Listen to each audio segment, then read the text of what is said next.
Hey everyone, Dino here, and welcome to my world, the world of technology. Today I thought I'd discuss the top 5 free alternatives to Microsoft Office.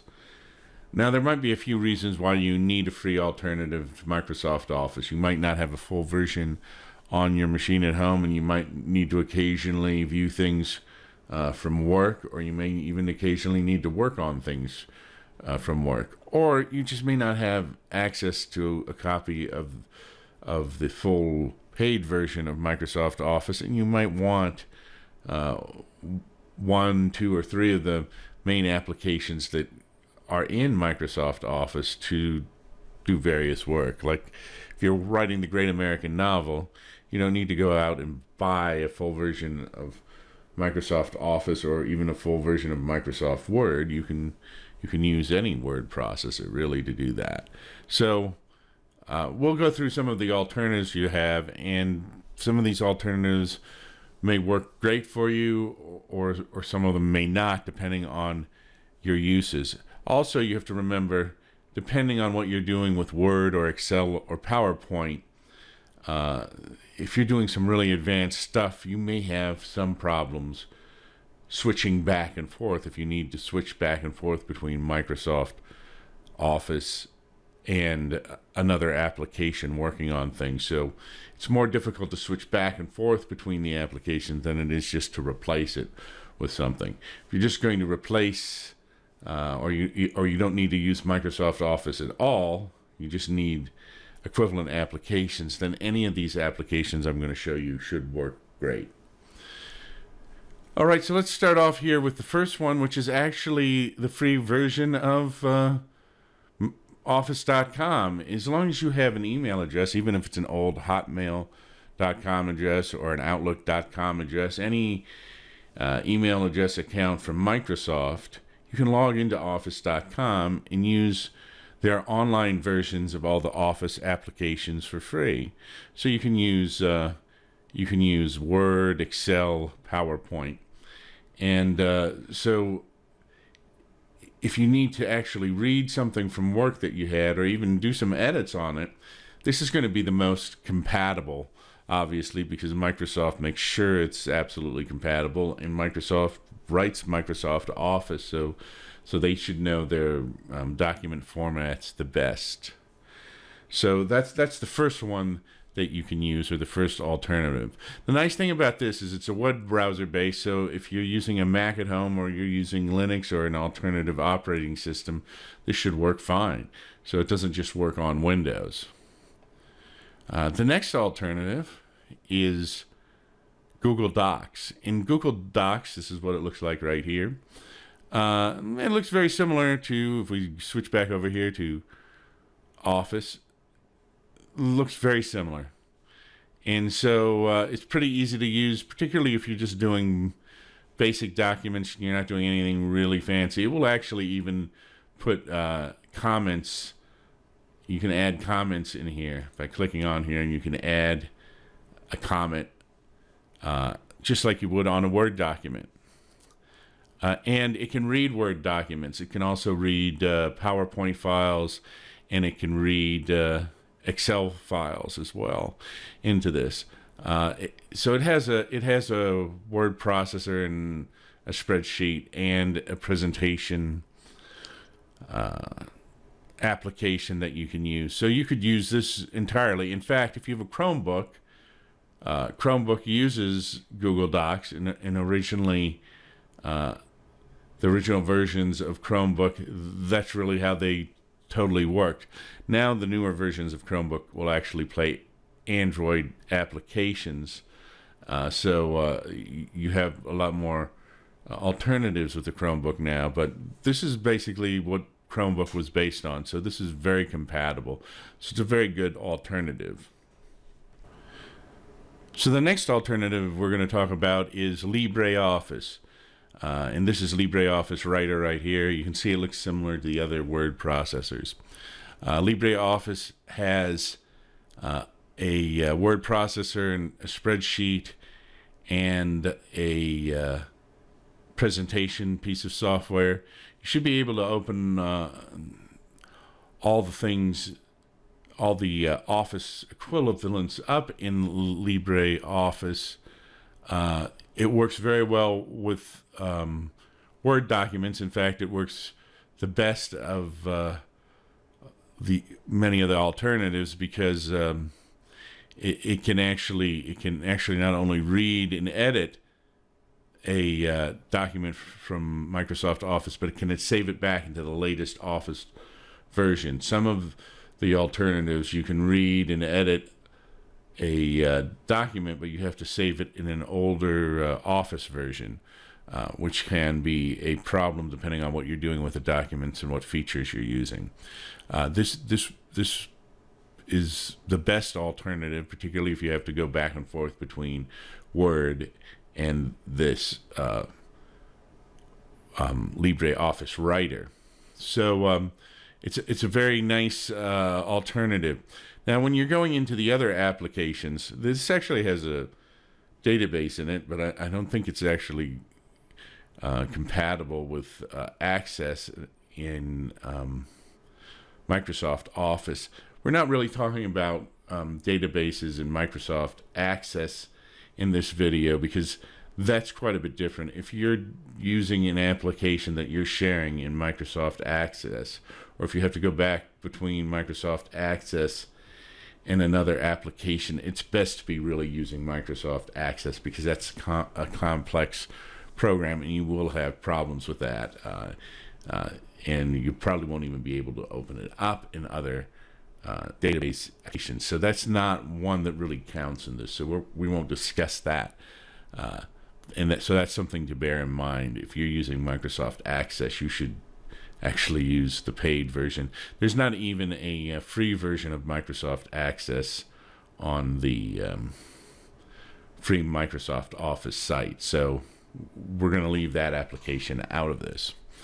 All right, so this works very good with Word documents, and you should be able to open and edit PowerPoint and Excel documents. The caveat with the Excel and the PowerPoint documents is I have not gone back and forth with those a lot in this, and they apparently work very well if you have basic spreadsheets or presentations. But once you start to use advanced features or some more proprietary features that Microsoft might have, there could be some issues and you may have to do some workarounds. So that's something to consider. Also, you may have to, for some of these Office suites, save Excel or PowerPoint in an older version to get it to work correctly. That's one workaround. If you're not going back and forth, once again, between Microsoft Office and you just need a spreadsheet or a presentation piece of software, this suite, Libre Suite, is actually one of the best that you can download and load on your computer and does not use a web browser and the web to operate. The next alternative is Apache Office, and this is it's Apache OpenOffice, and this is Apache OpenOffice Writer right here. As you can see, they're all very similar.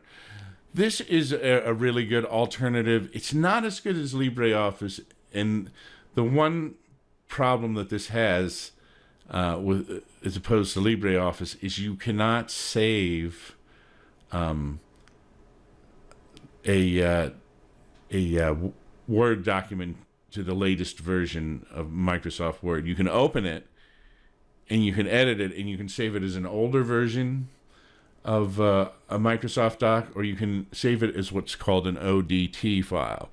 An ODT file is an open document text file, and it's a standard that both Apache OpenOffice and Libre OpenOffice use as a standard document format, and so that is a standard format for documents now, although Microsoft has its own proprietary format which most people use when they're using it. So another thing to keep in mind. But this can open and view any of the Excel or PowerPoint or Word. Now, the one caveat I would give you on this, and I have used in the past OpenOffice extensively on various computers to like read documents that I was getting in and read presentations. I didn't do editing on them necessarily, but I noticed with certain presentations, certain PowerPoints on opening them up in an older version of Apache OpenOffice, some of the slides wouldn't look quite right, like they'd lose a background or something, and there would be some problems with them, just rarely. And I opened up quite a few different presentations with the free version of this, and every now and then I would get a document. I think I even got a presentation that looked like it was blank, and then I opened it up in an actual PowerPoint application, and I could see it. So there are some things, or maybe some things, that could cause some problems there. Once again, this was a few years back, and it was on an older version of OpenOffice, and it was actually before OpenOffice was taken over by Apache. But anyway, this is actually a very good Office suite, particularly if you just need an Office suite to work with these things, like you need to be able to write papers, do presentations, and do spreadsheets. This will take care of it, particularly if you don't have to share it with anyone else, or if you can share it with anybody else too. But if you don't have to go back and forth editing stuff, you have no problem with this. Now we have a final and fifth alternative here, and this is actually called FreeOffice. And I have not used this, but this is supposed to be very compatible with Microsoft Office. It's free. There's a paid version of this too, which is it has more functionality to it, I guess. So this is called FreeOffice, and it looks very similar, as you can see, to the other applications we have. We've been looking just at the Word application here, but this should also be able to open PowerPoint documents and should be able to open Excel documents. As I said, if you have any documents and you want to view them, any of these applications should be able to view them, and they should be at least able to save them. Some of them have to save them in a slightly older version of a Microsoft file, and as long as they're